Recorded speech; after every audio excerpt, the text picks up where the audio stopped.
hospitals are reporting cases of firecracker-related injuries following New Year's celebrations. And we now go live to Jose R. Reyes Memorial Medical Center with our mobile journalist Kyla Macantan reporting to us this morning. So Kyla, marami ba ang naitalang firecracker-related injuries sa pagsalubong ng bagong taon? Good morning, Pauline. Sa mga oras na ito, nasa 67 na ang firecracker-related injuries na naitala dito nga sa JRRMMC. At 23 dito ay yung active o yung sila mismo yung nagpaputok at 43 naman yung passive o yung nadamay lang. Yung ilang mga nakausap natin na cases kagabi dahil alas 6 ng umaga na isugod yung huling victim ng paputok dito sa JRRMMC, Pauline.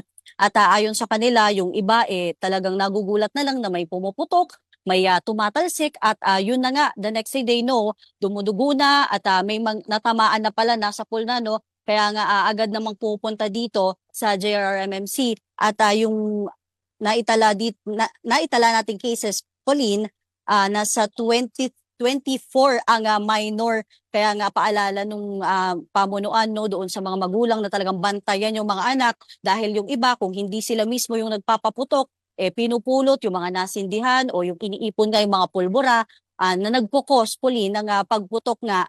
At yung iba, yung naitala dito, 3 yung kailangang putulan. Pero sa mga oras na to naman, Pauline, wala pa ulit na isusugod. Alas 6 pa yung pinakahuli at minor pa lang naman ito at hilinga nila hindi na talaga masundan.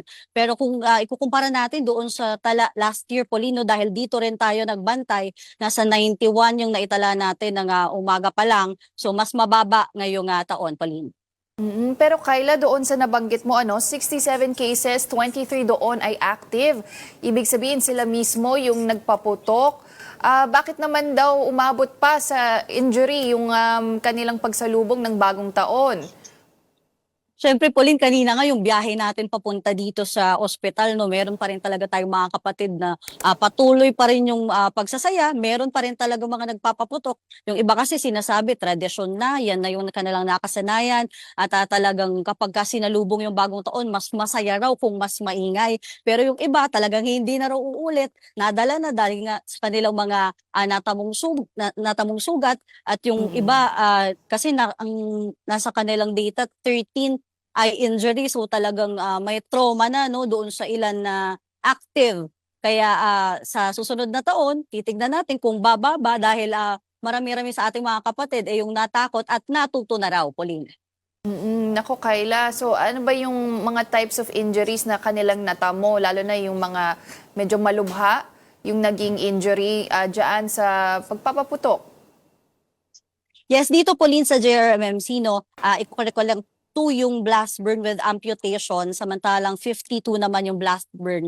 No amputation, yun nga, 13 eye injury at yung mga sumunod minor naman na. Pero syempre nga, paalala natin, kung halimbawa natamaan yung ating mga kapatid o nagkasugat, yung iba na hindi, minabuting hindi na magpatingin sa doktor, pinapaalala nila o inihikayat nila itong mga kapatid natin na sumangguni pa din.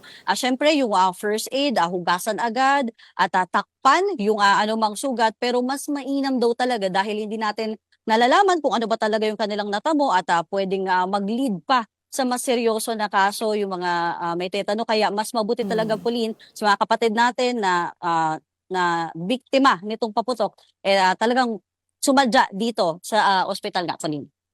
At Kyla, finally, kamusta naman yung naging medical response dyan sa JRRMMC? Yes, Pauline, nasa mahigit 50 kasi yung naka-duty kaya talagang prepared sila at maganda nga daw dahil kumpara noong nakaraang taon na mas madami at sunod-sunod talaga yung dumarating. Ngayon, mas kayang-kaya nilang ma-handle. Ito nga mga cases nga at ang mainam din dito karamihan naman ng firecracker-related injury ay minor. Kaya nga ibinabantayan nila ngayon dahil bukod syempre Pauline doon nga sa mga nabiktima ng paputok, meron din tayong mga kapatid na meron yung ito na yung mga may naso-stroke, tumataas yung mga cholesterol at anuman. Kaya yung iba naman meron yung mga sa road crash incidents. So nakabantay itong ospital, Pauline, prepared naman sila kung sakaling dumami. Pero yun nga, sana wala na at kung titignan naman daw kasi yung gabi talaga, lalo na yung pagpatak ng 12 midnight talaga yung dagsa usually, pero sa ngayon, wala naman na sa mga oras na to, Pauline. Alright, well maraming salamat para sa update na yan. That was mobile journalist Kyla Macantan reporting from Jose R. Reyes Memorial Medical Center.